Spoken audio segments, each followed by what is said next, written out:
Olá, eu sou a pastora Paula Lopes, pastora auxiliar no Ministério Internacional Semeando em Terra Fértil, situado na Rua Nova York, número 90, no bairro Santo Agostinho, em Volta Redonda, Rio de Janeiro.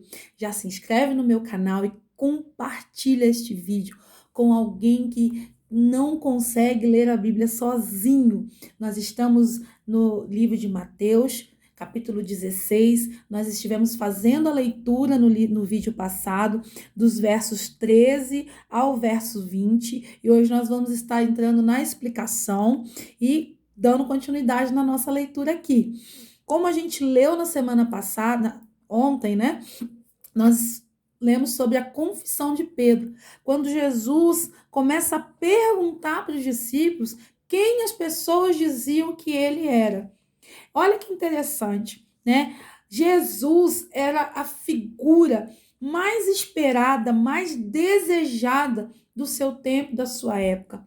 Todos os homens do Velho Testamento esperavam por ele, ansiavam por ele, desejavam vê-lo e não o viram, mas profetizaram acerca dele. Isaías foi um dos profetas que teve mais propriedade sobre a vida do Messias. Isaías, ele descreveu toda a trajetória de Jesus, que seria humilde, que entraria em Jerusalém montado num jumentinho, que traria paz, que seria maravilhoso conselheiro, Deus forte, Pai da eternidade, príncipe da paz, que o seu nome seria Emanuel, que é Deus conosco, que João Batista viria para anunciar a sua chegada, profetizando a voz do que clama no deserto.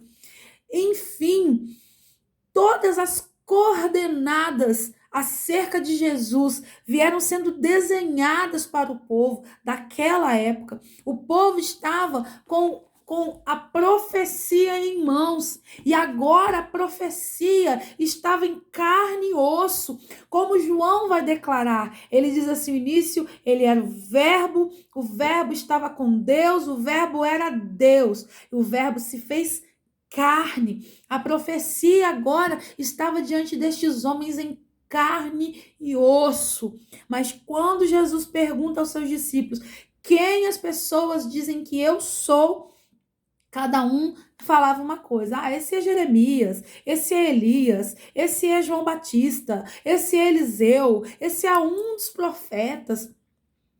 Ninguém, né, veio com a resposta: ele é o Cristo, senão Pedro, ainda assim usado pelo Espírito Santo.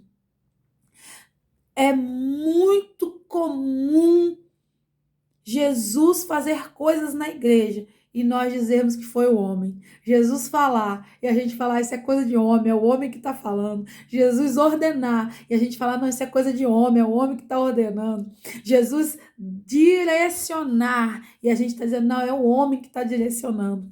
Muitas das vezes nós não conseguimos reconhecer Jesus, reconhecer que é Jesus que está diante de nós, reconhecer que é Jesus que está batendo na nossa porta, reconhecer que é Jesus que está tocando no nosso coração, nos alertando, nos confortando, nos instruindo, nos direcionando, dizendo: não vai, não faz. Mas a gente fala: não, minha consciência, eu tô com a consciência pesada. Isso é bobeira minha. Não, isso aí não é nada não. Eu tô cismado.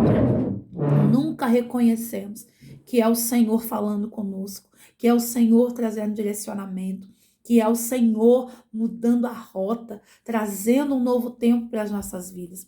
E Jesus, depois de ouvir o que as pessoas falaram: eles acham que eu sou Elias, deixa eles continuarem achando.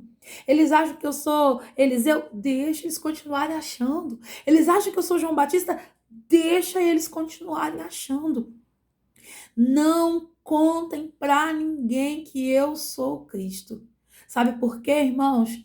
Porque a palavra do Senhor diz que o Espírito Santo convence o homem da justiça, do pecado e do juízo. Convencer o homem de quem é Jesus não é um papel do homem, mas do próprio Jesus. Jesus, ele não queria que ninguém obrigasse as pessoas a reconhecê-lo. Ele queria que voluntariamente as pessoas reconhecessem que ele era o Cristo, o Messias que havia de vir, o tão esperado, aquele que os profetas profetizaram a respeito deles, mas eles olhavam para Jesus, e você vai ver no decorrer da palavra, e falar: mas não é ele, aquele lá, o filho de José o carpinteiro, filho da Maria, os irmãos dele brincam aqui com a gente, as irmãs dele estão aqui no nosso meio. Olhavam Jesus como alguém comum. E muitas das vezes nós estamos dentro da igreja, um ambiente onde Deus se manifesta, e encaramos aquilo ali como um lugar comum. A gente corre, bate papo, masca chiclete, bota chiclete debaixo da cadeira, fala no celular, vai no banheiro 1000 vezes, bebe água e conversa com a irmã da portaria, e conversa com o outro, e desvia a atenção, e brinca com criança, e deixa a criança correr, e deixa a criança fazer bagunça, e Jesus está ali. Mas a gente acha assim: não, Jesus não, você é só uma igreja, você é só um pastor, é só a irmã fulana ali que está cantando. Jesus se manifesta em nosso meio e a gente deixa ele passar batido. Foi assim que aconteceu em todo o decorrer da Escritura. Jesus passou e reconhecia que ele era Jesus. Jesus estava no meio e reconhecia que Jesus tinha poder e autoridade. Jesus passou por dentro de Jericó e Jesus saiu de Jericó. E lá na porta de saída, um cego que nem tinha visto, ele só ouviu o barulho do pé. Quem é esse aí? É Jesus. Jesus, meu Deus, Jesus, filho de Davi, tem misericórdia de mim. E as pessoas fizeram o que com o cego? Cala a boca, para de importunar. E Jesus falou: não, ele não está importunando, não, ele está me reconhecendo.